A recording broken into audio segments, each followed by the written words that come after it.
Hi, எல்லாருக்கும் வணக்கங்க. இன்றைக்கி என்ன வீடியோன்னு பார்த்தீங்கன்னு வச்சுக்கோங்களேன், நம்ம வந்து 90 டேஸில் நான் 90 டேஸ் வந்து நான் சேலஞ்சாக எடுத்துகிட்டு இப்போ 13ஆவது நாளில் வந்து நம்ம வந்திருக்கோம். இந்த 13 நாளில் வந்து நான் வந்து டயட்டுன்றது வந்து ஸ்டார்ட் பண்ணி இந்த ஜேர்னி வந்து போயிட்டுருக்கு.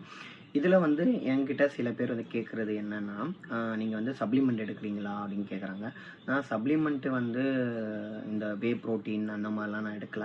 பட் ஆனால் விட்டமின் டேப்லெட் மட்டும் நான் எடுத்துகிட்ருக்கேன். ஸோ இந்த விட்டமின் டேப்லெட் எடுக்கிறதுனால நம்மளுக்கு வந்து யூஸ்ஃபுல்லாக இருக்கும்னு பார்த்தீங்கன்னா, அது வந்து 50-50 தான்.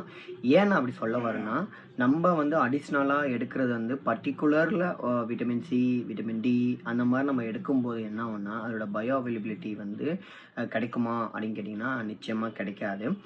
ஏன்னா ஃபர்ஸ்ட் ஆஃப் ஆல் அந்த பயோ அவைலபிலிட்டினா என்னன்னு கேட்டிங்கன்னா, இந்த பயோ அவைலபிலிட்டி வந்து நம்ம எடுக்கிற இன்டேக்கில் வந்து இப்போ சப்போஸ் ஒரு எக்ஸாம்பிளுக்காக நான் சொல்கிறேன். இப்போ விட்டமின் சி வந்து இப்போ 100% இருக்க ஒரு டேப்லெட் நான் எடுக்கிறேன்னா, இது எடுத்துட்டு அது முழுசாகவே நம்ம உடம்பு வந்து எடுத்துக்குதுன்னா, இது வந்து பயோ அவைலபிலிட்டி 100% நம்ம சொல்லலாம். பட் ஆனால் அந்த மாதிரி எடுத்துக்காது. ஏன் நான் அப்படி சொல்ல வரேன்னா, நம்ம எடுத்துக்கிற விட்டமின்ஸ் வந்து பர்ட்டிகுலரில் ஒரே ஒரு இதில் தான் எடுத்துக்கிறோன்றதுனால, விட்டமின் சி, விட்டமின் டி அந்த மாதிரி எடுத்துக்கிறனால நம்ம உடம்பு வந்து அதோட அப்சார்ப்ஷன் வந்து ஃபுல்லாக எடுத்துக்காது.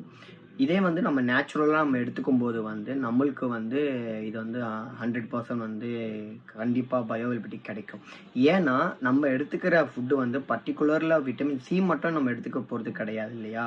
ஸோ எல்லாமே சேர்த்து தான் நம்ம வந்து இன்டேக்காக எடுத்துக்க போகிறோம். நம்ம இன்டேக் எடுத்துக்கிறது வந்து நம்ம பாடி வந்து அது இதுக்கு தேவையானது அது அப்படியே செப்பரேட் பண்ணிக்கும்.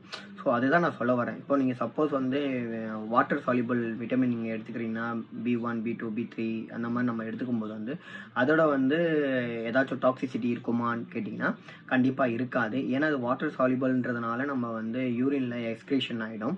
அதே மாதிரி வந்து ஃபேட் சால்யூபிளில் நம்ம எடுத்துக்கிற சப்ளிமெண்ட் வந்து என்ன ஆகும்னா ஓவர் டோசேஜாக ஆயிடுச்சுன்னா இது வந்து என்ன பண்ணுன்னா இது வந்து யூரினில் எக்ஸ்கிரீஷன் ஆகாது. ஸோ இது என்ன பண்ணுன்னா நமக்கு பாடியில் வந்து ஓவராக ஆச்சுன்னா இது வந்து நம்ம பாடியில் வந்து ஃபேட்டாக வந்து சேர்த்துக்கும்.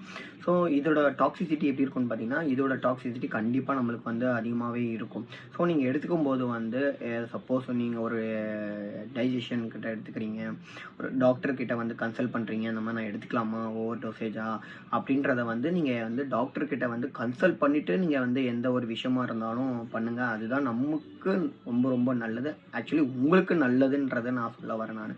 ஸோ இன்றைக்கி இதுதான் வீடியோ. ஸோ இன்றைக்கி வந்து பொங்கல். ஸோ அதனால் எல்லாருக்கும் இனிய பொங்கல் நல்வாழ்த்துக்கள்.